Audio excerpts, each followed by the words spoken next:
Así inicia Noticia en Profundidad. Qué placer estar con ustedes. Soy Tatiana Pérez y les saludo desde nuestra sede central en Caracas, en Venezuela. A partir de este momento, en la próxima hora, tenemos 3 temas que son noticia. Aquí están, los presentamos en titulares. El primero de ellos es Noticia Colombia. El hallazgo de un micrófono en el despacho de un magistrado de la Corte Suprema de Justicia abre un nuevo y escabroso capítulo de espionaje en el país. ¿Quién ordenó las llamadas chuzadas contra políticos, militares, magistrados y periodistas? Será la primera pregunta para nuestro analista desde Bogotá. Avanzamos con el segundo tema, que es noticia. Chile. Carabineros justifica una ilegal detención de un joven en Santiago, la capital, que recuerda los momentos más oscuros de la dictadura. ¿Por qué les decimos esto? Bueno, miren ustedes, ahí de hecho están las imágenes. Vestidos de civil, han golpeado al joven hasta sangrar y lo forzaron a subir a un furgón que no tenía ningún distintivo de carabineros. En democracia, esto se llama secuestro. Pero, ¿qué va a hacer con la doctrina militar de esta nación suramericana? Ese es el asunto de fondo y lo analizamos. Tercer tema, que es Noticia España. 2 preguntas de una vez para ir al fondo del asunto. ¿Cuánto de progresismo y, como consecuencia de ello, cuánto de una necesaria agenda social tendrá el gobierno de la Alianza PSOE y Unidas Podemos? Recordamos, este lunes juraron ante el rey de España, mañana tendrán su primer Consejo de Ministros, un asunto en el que profundizamos en Noticia, que así comienza. Bienvenidos, bienvenidas.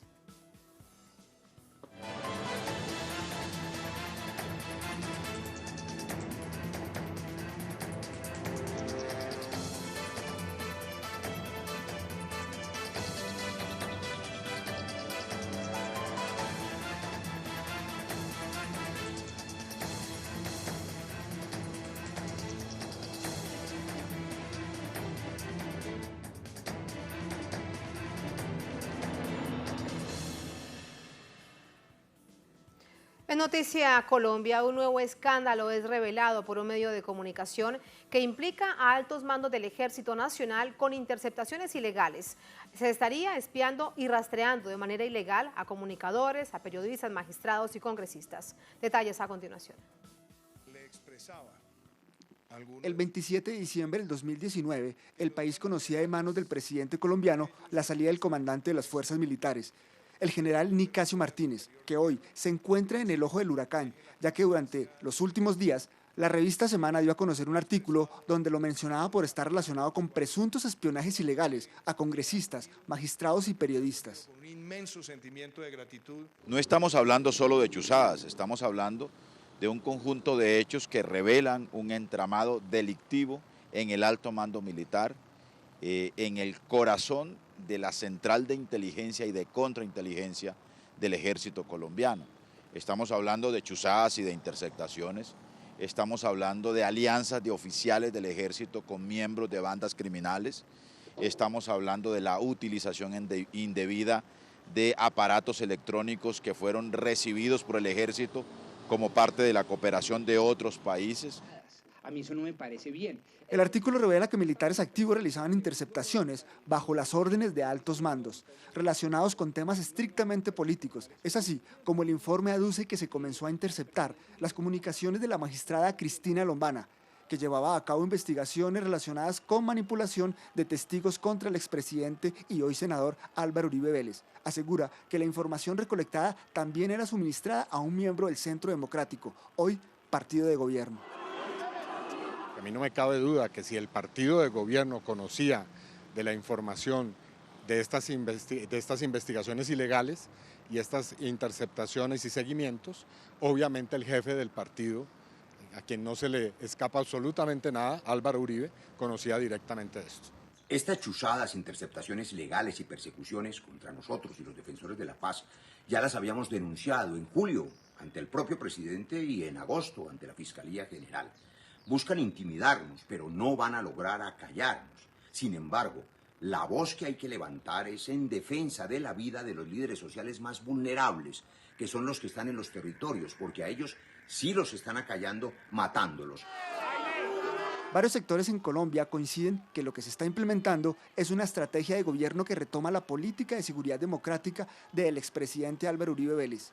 no solo con la reactivación de las chuzadas, sino también con temas como los falsos positivos. Pues es extremadamente grave que la inteligencia del ejército esté enfocada en perseguir a las personas que le hacen crítica a Álvaro Uribe o que lo están investigando en la Corte Suprema, en vez de ponerla al servicio de la gente y de combatir esa criminalidad que se está tomando Colombia, que los paramilitares hoy tienen una gran fuerza, lo vemos en los departamentos del Cauca, en Arauca, en la misma frontera con Venezuela está lleno de paramilitares, los rastrojos trajeron a Guaidó, entonces la inteligencia vemos que no está enfocada en combatir a esos terroristas como los rastrojos. Mientras tanto, el gobierno aduce que se deben hacer las investigaciones del caso y llegar hasta el fondo para dar con las manzanas podridas de esta institución castrense. La Fiscalía General de la Nación abrió investigación formal al excomandante de las Fuerzas Militares, Nicasio Martínez. Y este nuevo capítulo de espionaje en Colombia tiene más información, suma nuevos detalles. Vamos por ello a Bogotá con nuestro corresponsal Hernán Tovar. Hernán, muy buenas noches. Veíamos el informe que preparabas para nuestra casa, para Telesur. Ahora con un nuevo hallazgo, un segundo micrófono justamente en la oficina del magistrado de la Corte Suprema de Justicia que lleva el caso por manipulación de testigos del expresidente Uribe. ¿Alguna más información entonces a esta hora para tratar de entender cómo crece y de qué manera este nuevo escándalo? Gracias, Tatiana. Un saludo para usted y para todos los televidentes de Telesur que nos ven a través de nuestras pantallas. Sí, efectivamente, esto, según los entrevistados que tuvimos y con los que pudimos charlar, se trata de una política de Estado. Una política de Estado que se había implementado desde el gobierno del expresidente Álvaro Uribe Vélez y que ahora pues salpica a uno de los más importantes miembros del ejército colombiano. Como nosotros decíamos en el informe, Nicasio Martínez, que fue el comandante de las fuerzas militares, y según el presidente Iván Duque, el día 27 de diciembre presentó que lo retiraba de la comandancia de las fuerzas militares. Lo que se adujo era que eran razones personales las que motivaban esta decisión, pero alrededor del general Nicasio Martínez también había una serie de irregularidades, y esto según algunas organizaciones de derechos humanos que denuncian que mientras él fue el comandante de la 10ª Brigada se cometieron falsos positivos por parte de esta parte del ejército. Señala que al menos 283 casos se presentaron de falsos positivos entre el año 2004 y 2016. Eso mientras él fue comandante de esta brigada. Para la Fiscalía, entre esos años, las ejecuciones extrajudiciales sumaron 23. Pero no solo eso, Tatiana, hay que decir de los antecedentes del general Nicasio Martínez también, y hacia mediados del año pasado se conoció una directiva del ejército colombiano donde se premiaba por presentar falsos positivos judiciales, por incentivar al ejército colombiano y a sus integrantes para presentar civiles como bajas en combate, presentarlas como insurgentes. Así que todo este entramado es el que tiene hoy en el ojo del huracán a el excomandante de las fuerzas militares Nicasio Martínez, que va a ser investigado por la Fiscalía. Pero recordemos también que mientras él fue comandante de las fuerzas militares, Tatiana, se presentó en el bombardeo en Caquetá.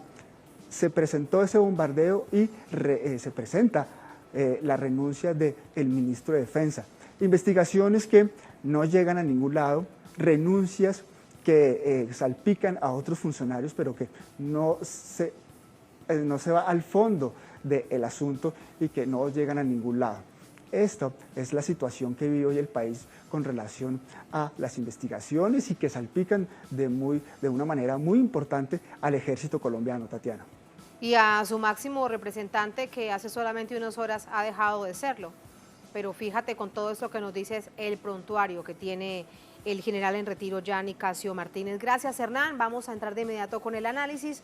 Para ello nos acompaña el profesor Carlos Medina Gallego, es catedrático universitario de la Universidad Nacional de Colombia, es experto en temas de paz y también analista político. Profesor Medina, ¿cómo está? Buenas noches. Muy buenas noches, Tatiana, para vos y para todos los amigos de Telesur.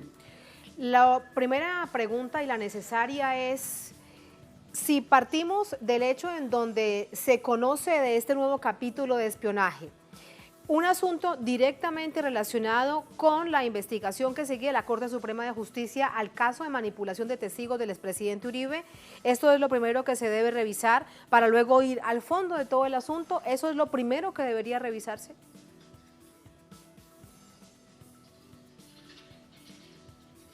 A ver, yo considero de que el gobierno del presidente Iván Duque no logra salir de la torpeza con que viene incurriendo en el manejo de los asuntos políticos del país y coloca en grave riesgo la democracia política de la nación con este tipo de acciones de inteligencia dirigidas fundamentalmente hacia la inteligencia política que es propia de los estados autoritarios que le niegan la posibilidad a los sectores de oposición y a los sectores democráticos en general, a la prensa, a los magistrados de las cortes, a los otros poderes, de poder contar con las garantías de seguridad en la gestión que deben realizar para la construcción y el fortalecimiento de la democracia.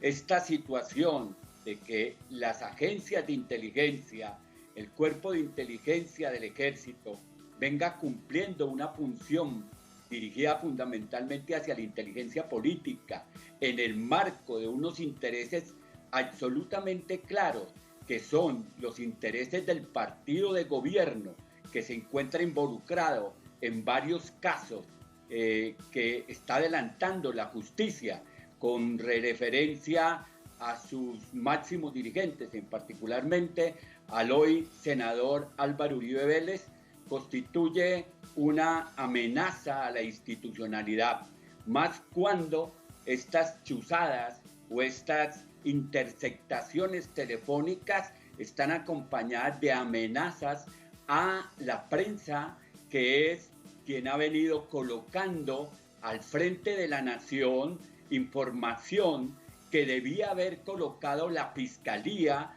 o que debía haber colocado los organismos de control del Estado, la Procuraduría para las Fuerzas Públicas y para los Derechos Humanos. Pero no, quien viene desarrollando el trabajo de investigación que debía hacer la Fiscalía, lo constituye fundamentalmente la prensa.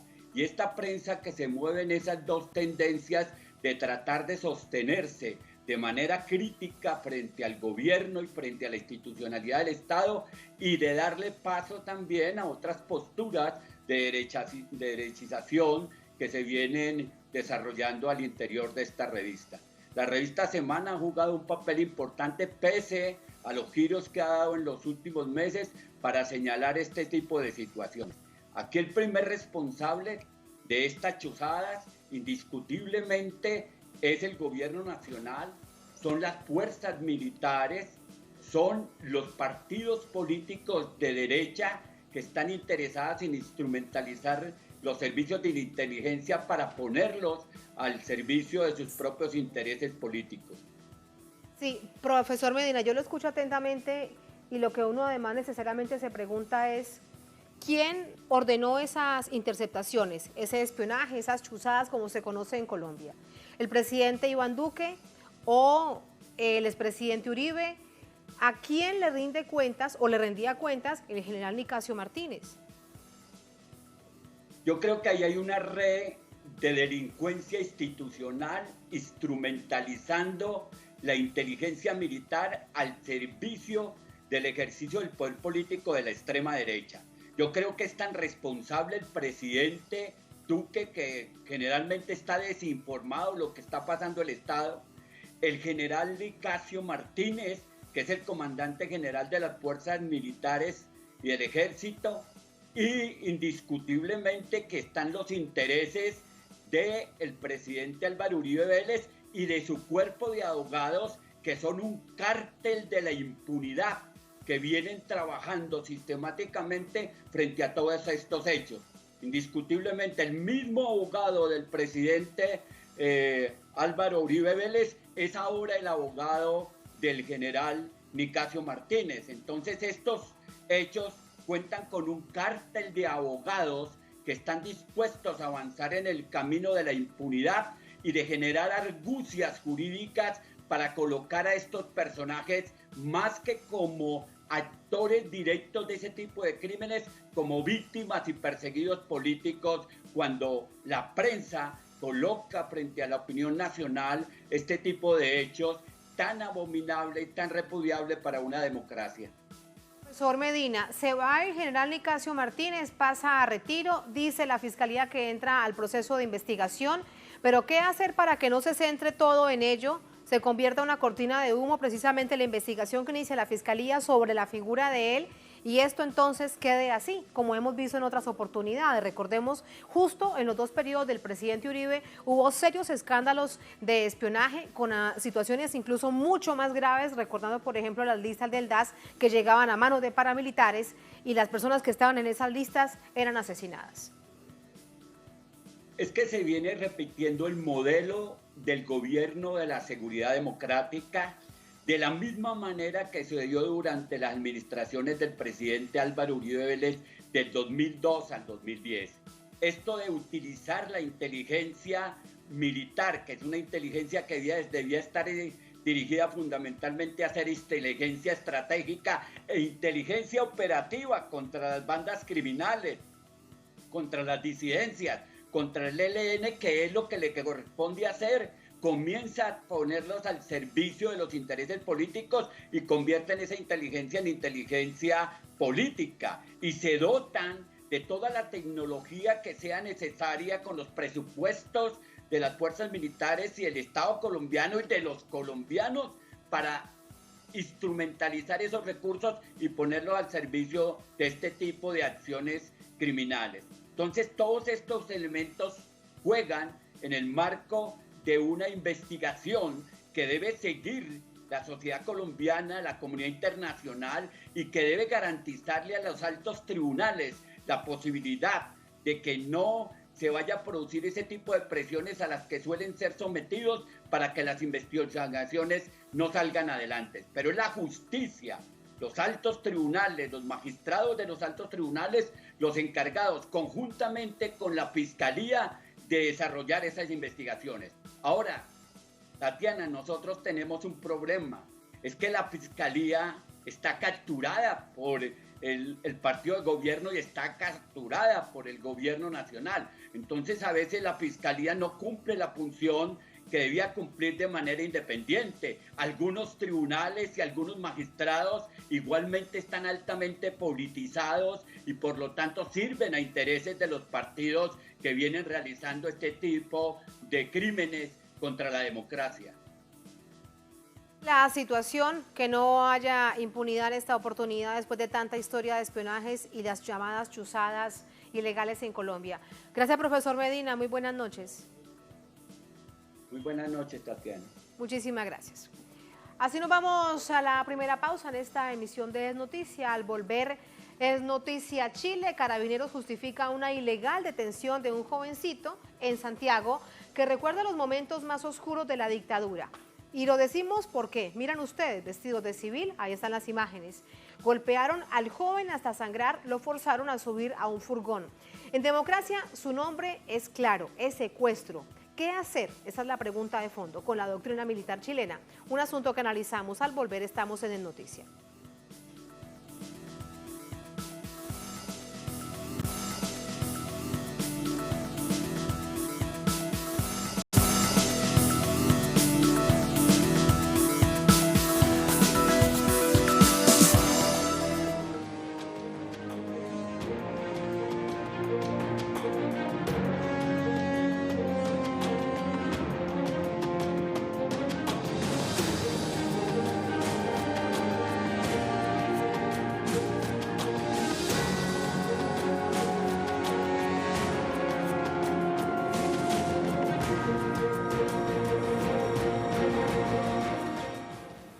En Noticia Chile, Carabineros actúa de forma irregular en detenciones y lo justifica, aunque las violaciones al debido proceso queden registradas en video.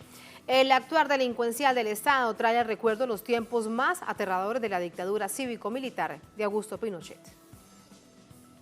Son cuantiosas las reacciones sobre la cuestionable detención del joven Nicolás Ríos Verdugo. El activista político Rodrigo Neguen escribió en Twitter que la forma de detención aplicada fue la misma que utilizaron los cuerpos policiales como la DINA o la CNI durante la época de la dictadura cívico-militar. Policías sin identificación, civiles que no pertenecen a estas, autos de empresas, así hicieron desaparecer a cientos. Esto no puede ser considerado como parte del protocolo, resaltó Neguen. Por su parte, alcalde de Recoleta, Daniel Jadue, lamentó que la impunidad en la represión den carta blanca a este tipo de atrocidades, tan propias de la dictadura. El fin de semana se difundió el video en redes sociales que da del presunto secuestro del joven Ríos, que es forzado a subir a un furgón blanco sin identificación policial por parte de al menos 5 civiles, hecho ocurrido la noche del viernes en la capital, Santiago. El sábado, Carabineros informó que se trató de una detención hecha por sus efectivos de civil y no significó un secuestro. Según el general Enrique Basaletti, fue una operación dentro de los márgenes legales. El joven Ríos fue detenido por el presunto delito de porte y lanzamiento de artefactos incendiarios y llevado a una comisaría. Quedó en prisión preventiva como medida cautelar y se fijó un plazo de 60 días para la investigación. El abogado de la Defensoría Popular, Lorenzo Morales, que representa al joven imputado, adelantó que apelarán a la determinación porque la jueza a cargo del caso, Karen Atala Rifo, se negó a ver los videos que evidenciaban la ilegalidad de la detención. También en redes fue cuestionado el accionar de la jueza Atala, recordada por protagonizar el primer caso sobre derechos LGBTI en la Corte Interamericana en 2008. En esa corte, Atala logró recuperar la custodia de sus 3 hijas, que la justicia chilena le había arrebatado debido a su orientación sexual. Entonces, la jueza recibió gran apoyo de la población chilena en su presentación ante la CIDH. Este lunes, el medio local Piensa Prensa denunció que se han registrado otros operativos de detenciones de parte de agentes de civiles sin identificación, apoyados por Carabineros. Mientras, la persona que grabó la supuesta detención de Ríos recibe amenazas a través de las redes. El accionar de las fuerzas policiales y de sujetos no identificados alarma a una población con heridas abiertas producto de la dictadura. Desde octubre pasado, que comenzaba el estallido social en Chile, esta es una situación que se ha venido presentando, denuncian las organizaciones de derechos humanos de manera sistemática. Este contexto nos lo ofrece Paola Dragni de Santiago. Paola, ¿cómo estás? Buenas noches. Buenas noches, Tatiana, ¿cómo estás? La verdad es que la detención de este joven el viernes que se viralizó en todas las redes sociales y que finalmente es lo que permitió dar cuenta de que ello sigue ocurriendo, porque en paralelo estaba siendo detenido otro joven del cual no hay imágenes y del que tampoco se supo su identidad. Es decir, la fiscalización que han hecho los ciudadanos con sus teléfonos celulares ha sido fundamental para dar cuenta de estas violaciones a los derechos humanos. Durante el principio del estallido social también hubo este tipo de detenciones con características de secuestro y además en pleno toque de queda, por ejemplo, que generaban esta sensación ambiente de que cualquiera podía ser arrastrado en uno de estos furgones blancos. Todas las imágenes que hemos visto de este tipo de detenciones son en furgones blancos. Al chequear algunas de las placas patentes, al principio salía que era de Carabineros de Chile, sin embargo, esta no, es de una empresa privada. A pesar de todo esto, la jueza Karen Atala declaró que la detención era legal, Tatiana, sin que los familiares ni la prensa pudiéramos entrar a esta formalización de este joven. Por eso Lorenzo Morales, el abogado, es prácticamente la única fuente a la que podemos recurrir porque él estuvo ahí y presenció cómo fue esta formalización. Tatiana, en el marco de estas violaciones a los derechos humanos que el Estado de Chile intenta demostrar que son legales, es una cosa media extraña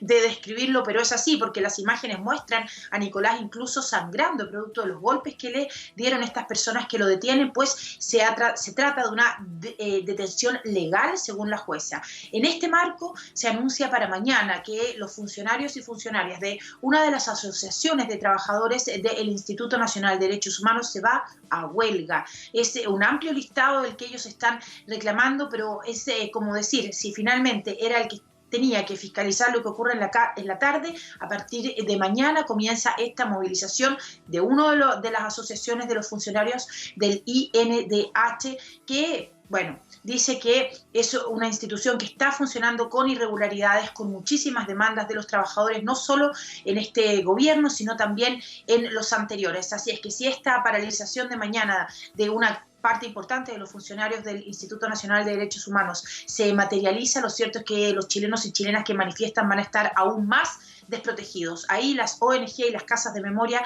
van a cumplir aún más un rol importantísimo en la fiscalización en las calles, Tatiana. Y allí brevemente preguntarte, el INDH, recordamos, es el que durante todos estos meses de estallido social, el que entregaba el balance al final del día de la situación precisamente de derechos humanos, de detenidos, de heridos, de personas que no encontraban, es decir, las calificaban de desaparecidas hasta que las encontraban, es decir, hacían un trabajo, aunque estaba enmarcado por el Estado, muy importante, y de alguna manera iba uno con esos informes y con ese balance midiendo la situación día a día. Ahora entonces esto tampoco se hará, si van a huelga. No va a ir a huelga todos los trabajadores del INDH. Tomamos contacto con el Departamento de Comunicaciones del Instituto justamente cuando supimos a última hora del día este comunicado que sale de una de las asociaciones de trabajadores. Pero es una asociación que tiene fiscalizadores, personas administrativas, es decir, es mezclada.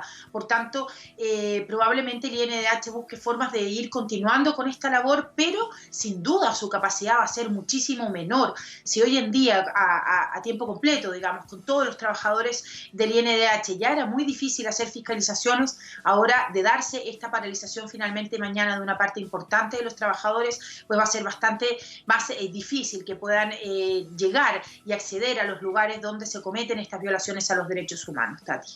Gracias, Paola. Gracias por ayudarnos a entender un poco más esta situación. Vamos a entrar de inmediato con el análisis. Precisamente hablamos con Lorenzo Morales, abogado de la Defensoría Popular de Chile. Nos acompaña también desde Santiago. Abogado, ¿cómo está? Buenas noches. Buenas noches, gracias por el contacto. Gracias a usted. Usted, como bien nos recordaba Paola y también el informe que nos precedía, ha estado pendiente de la situación jurídica de este muchacho que fue arrestado con todo, primero grabado, a través del video estaba allí clarísima cómo se dio, y luego cómo la jueza decide que no es una retención de carácter ilegal. Primero es preguntarle, usted que ha tenido el contacto con este muchacho, ¿cuál es la situación de él en este momento de salud? Sí, soy el abogado de confianza de Nicolás Ríos. Sí. La situación en buena hora se grabó, lo que causó gran conmoción en Chile y también mundialmente. Lo que nos preocupa en este minuto es que en esa audiencia la jueza, a nuestro entender, se apresuró, quiso hacer una audiencia bastante menguada, lo que no meritaba, en virtud de la repercusión pública. Nosotros teníamos bastante tiempo para debatir. En función de aquello, estas audiencias se dividen, por decirlo, en tres: el control de la legalidad de la detención, la formalización y posterior cautelares. Preliminarmente, nosotros queríamos mostrar el video en donde es la detención y queríamos saber si cada uno de los funcionarios, entre comillas, porque Carabineros dice que son funcionarios de Carabineros del OS9, una policía especial, eran los que lo detuvieron. Nosotros queríamos saber si eso era verdad. Solamente está objetivado una de las personas que lo detuvo. Nosotros tenemos bastantes dudas con los otros 4. De hecho, hay versiones de prensa que los otros 4 no serían funcionarios policiales. Nosotros apelamos a esta resolución de la jueza Karen Atala el día posterior. Se verá el miércoles a más tardar en la Corte de Apelaciones de Santiago, y queremos llevar este debate porque nos parece ya excesivo de que la jurisdicción, en este caso los jueces de garantía, se comporten mecánicamente, en el sentido de que se tienen que salvaguardar los derechos humanos. En este caso los jueces de garantía tienen que cumplir con lo que dice su nombre, o sea, garantizar los derechos a las partes. En este caso creemos que no fue así. De hecho, abogado, de hecho, usted nos está relatando todo esto y tenemos allí las imágenes. ¿Qué es legal entonces en este momento, tanto para Carabineros como para la justicia o especialmente para esta jueza que lleva el caso? La furgoneta blanca no tiene ningún indicativo de Carabineros. Un grupo de personas que rodean a este muchacho, que lo golpean hasta sangrar, no tienen ningún indicativo. Hubiese sido más fácil o más, digamos, en términos de la legalidad, decirle que está detenido, esposarlo y llevárselo. ¿Por qué el actuar de esta manera? Ella hizo algunas afirmaciones que Carabineros tiene que hacer su trabajo como sea. Nos parece que el como sea no es el modo. Además que hay una cuestión de fondo. Nosotros argumentamos de que lo que usted comentó, hay 3 ilegalidades, no se identifican, ese no es un vehículo policial oficial. Y aparte hay otra cuestión más grave, es decir, los carabineros que cumplen esta función tienen que estar autorizados judicialmente. No hay ninguna autorización judicial de esta manera, no hay ningún control tampoco de ningún fiscal de turno. Nos parece esta situación grave.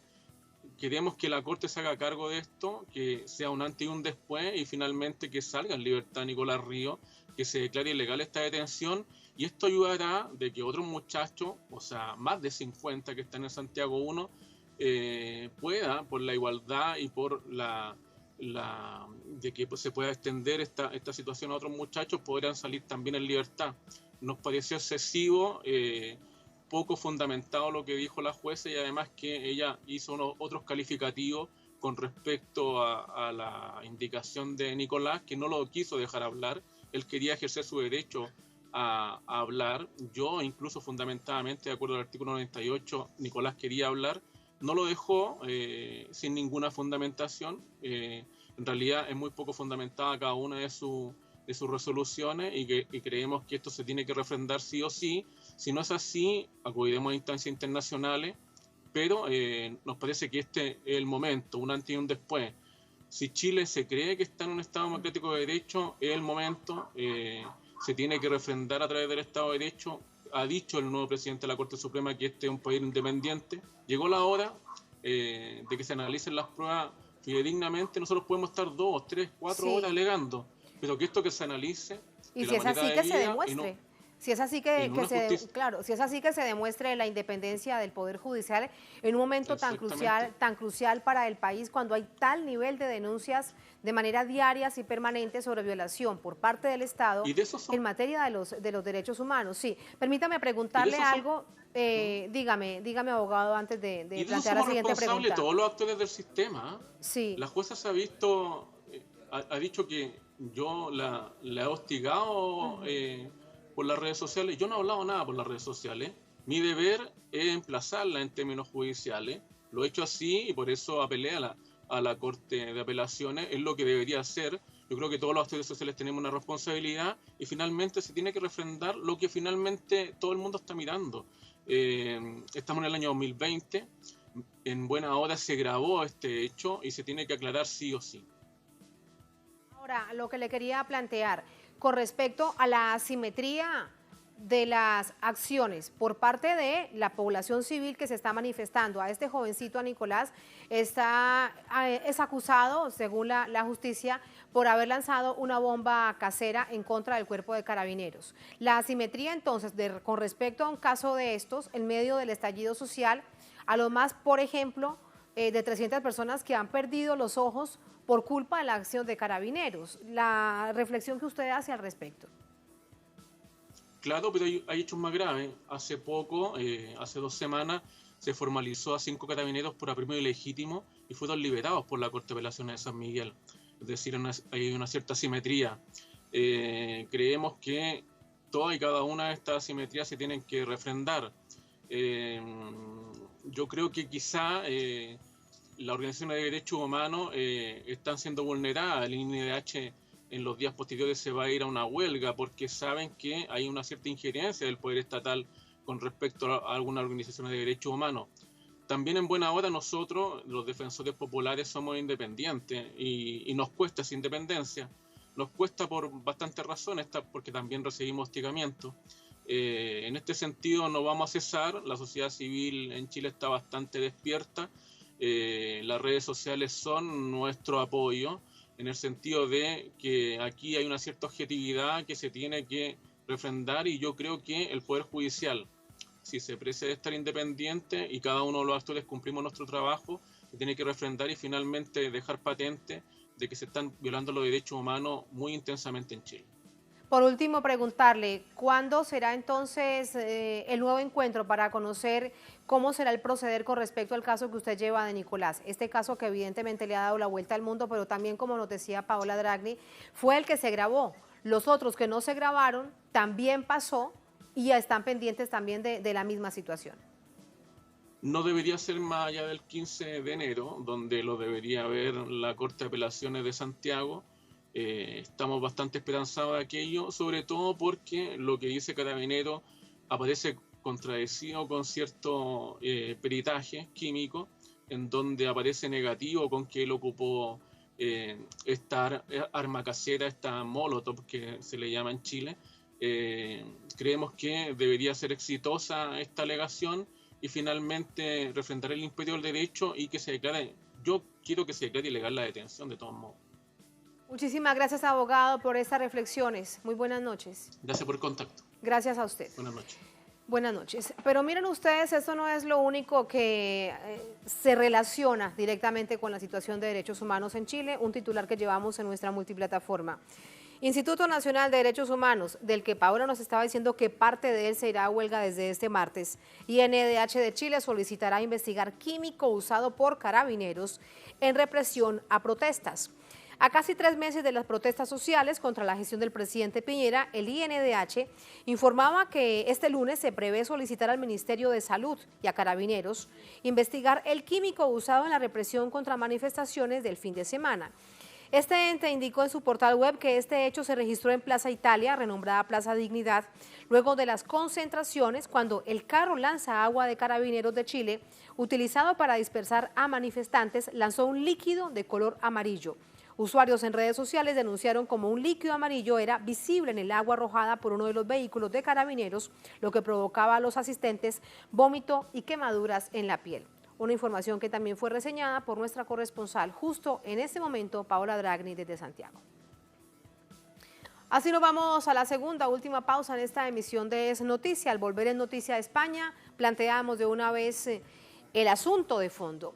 ¿Cuánto de progresismo y como consecuencia de ello, cuánto de una necesaria agenda social tendrá el gobierno de la Alianza PSOE y Unidas Podemos? Este lunes, recordamos, juraron ante el rey, mañana tendrán su primer Consejo de Ministros, un asunto en el que profundizamos al volver. Estamos en Es Noticia.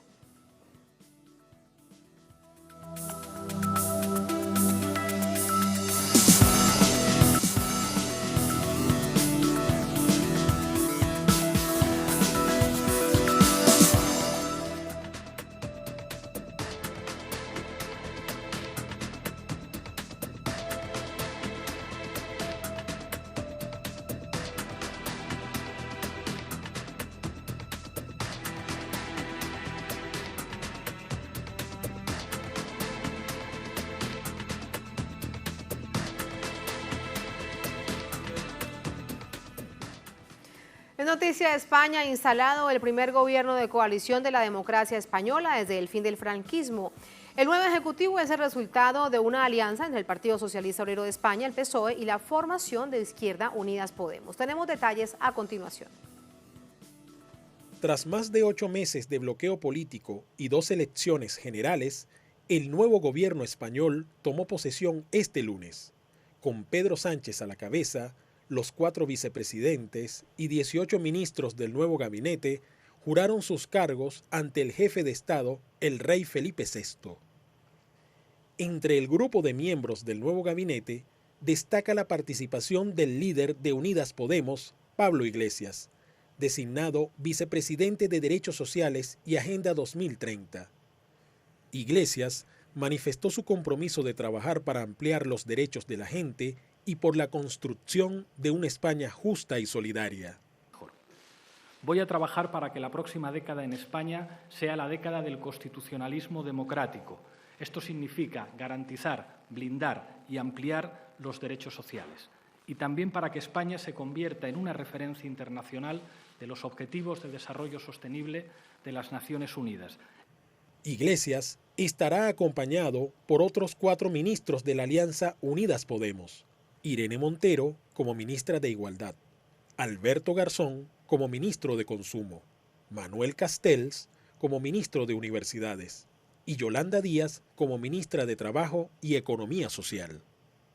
Díaz, en su primer discurso, se refirió a los retos que deberá enfrentar el nuevo gobierno y la necesidad de humanizar el ejercicio de la función pública.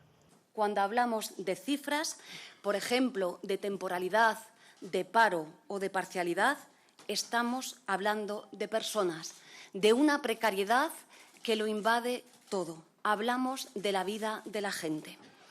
Combatir esta precariedad será nuestro gran objetivo. En realidad, pienso que es el principal reto de este país, el desafío de nuestro tiempo. El nuevo gobierno formado por la coalición de izquierda entre el PSOE y Unidas Podemos comenzó con duras críticas de parte del bloque opositor formado por el conservador Partido Popular, que según su líder, Pablo Casado, centrará su estrategia en llevar la voz de la calle al Parlamento. En esta misma línea, el ultraderechista partido Vox, liderado por Santiago Abascal, convocó concentraciones frente a los ayuntamientos de España para manifestar su oposición al nuevo gobierno. Este es el panorama de España, ya con un gobierno en su primer día en funciones, un asunto que analizamos con Fernando Casado, analista político, periodista, español radicado en Ecuador y catedrático universitario. Fernando, ¿cómo estás? Muy buenas noches. ¿Qué tal? Buenas noches, Tatiana. Muchas gracias por la invitación. Gracias a ti. ¿Qué tanto tiene de progresismo este nuevo gobierno? ¿Dónde lo ubicarías políticamente? Bueno, hoy en día hablar de progresismo es hablar desde una perspectiva moderada.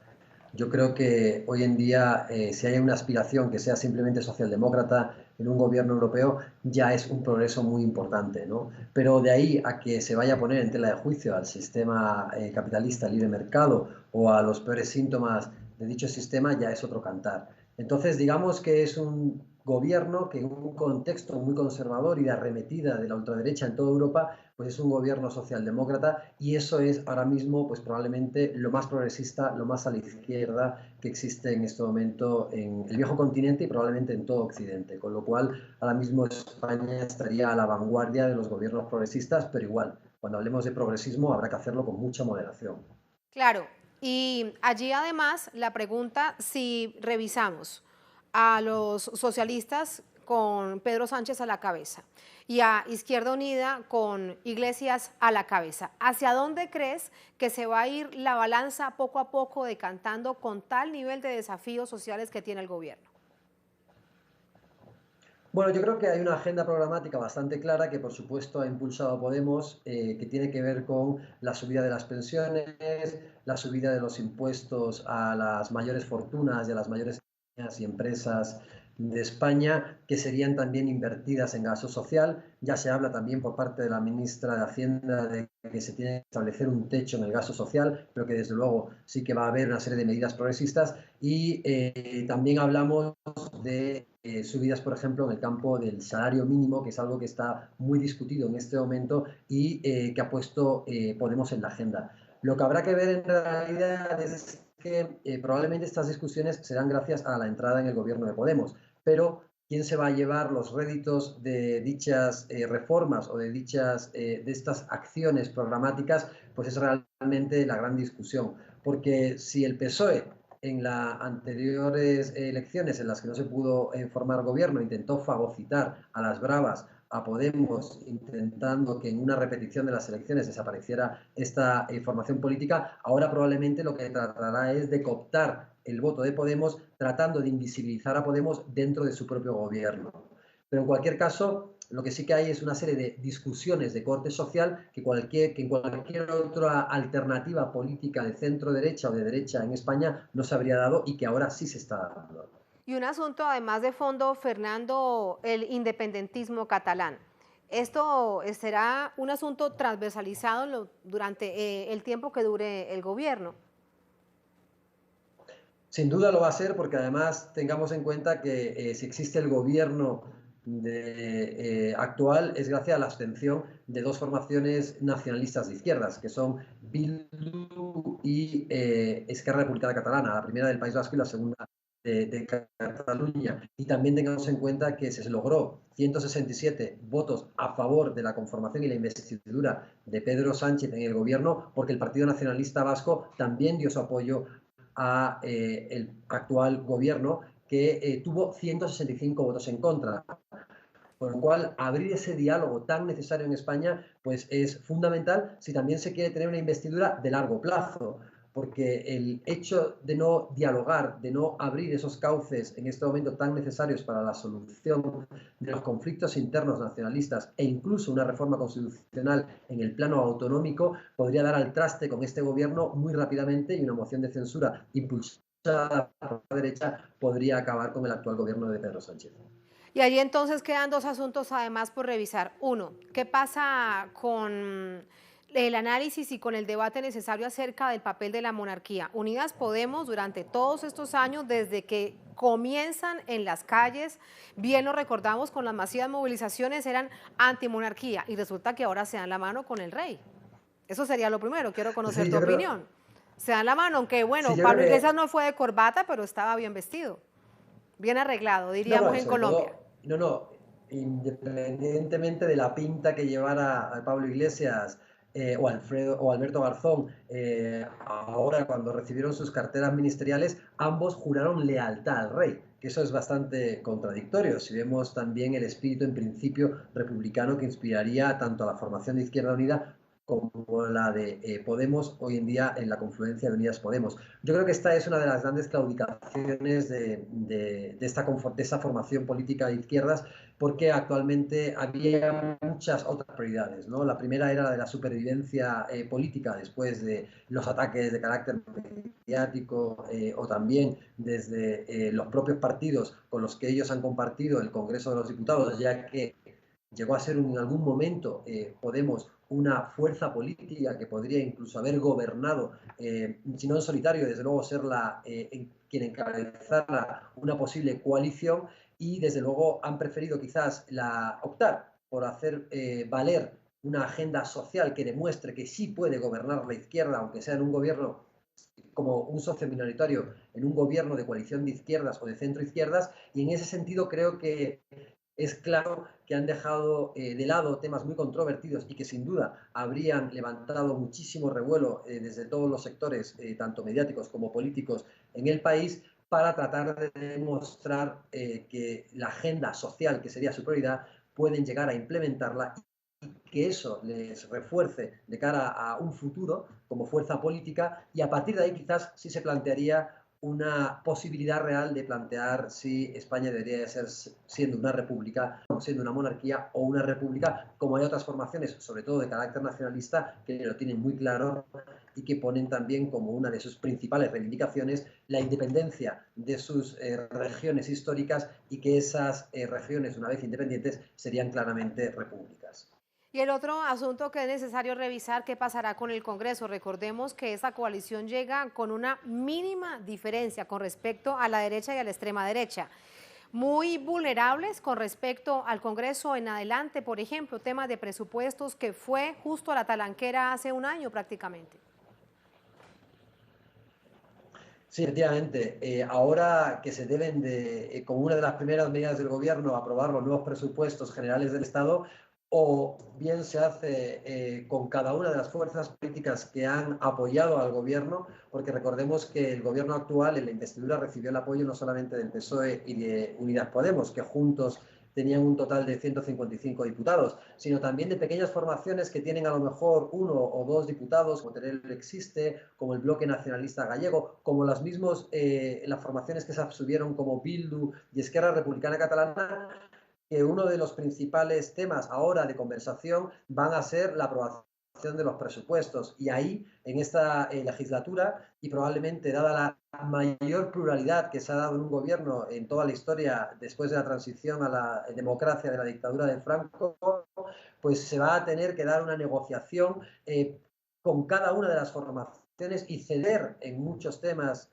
o, de lo contrario, con que 3 diputados se volteen, podría caer el gobierno, con lo cual yo creo que ahora sí que vamos a ver por primera vez en la historia una vibrante negociación y un espíritu democrático por tratar de incluir en un tema como los presupuestos generales del Estado a una gran cantidad de distintas confluencias políticas. Esas son las situaciones que veremos en adelante ante tantos desafíos de una agenda social tan necesaria, además que la sonrisa, como lo veíamos hoy, se prolonga en el tiempo por el bien del pueblo español. Fernando, gracias, un placer y buenas noches. Muchas gracias, buenas noches. Muy buenas noches. Gracias a ustedes por habernos acompañado. Así ponemos punto final a esta emisión de Noticia. Durante esta jornada, otro hecho fue noticia. Con eso los dejamos. Hasta mañana.